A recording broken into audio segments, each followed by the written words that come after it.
Malam Aliyu,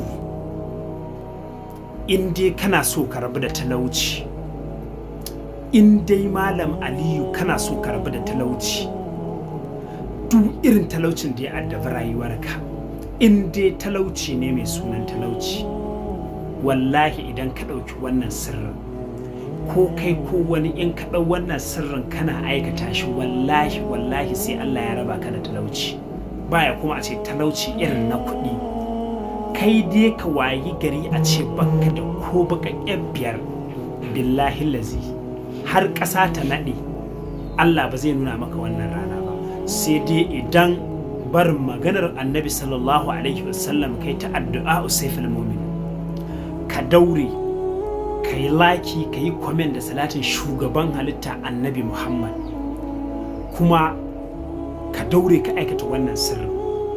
In dai ka aikata wannan sirri za ka sha mamakin abin da za ka ga ya faru. Malam Aliyu da kai da duk wanda ya saurara, yadda ake yin wannan ana nafila raka'a 2 da daddare. Idan kai nafila raka'a 2 da daddare, sai ka zo ka yi wuridi na ya wahabu habli, ya wahabu habli, ya wahabu habli, haka ake so za ka yi. Ya wahabu habli, ya wahabu habli. Idan ka ɗauka kana yi, ana so a ce ka rinka yin shi dandamu. Idan malaman hisabi suka ce dandamu shine suna nufin za a yi wurdin ya wahabu ne 4,444, 4,444.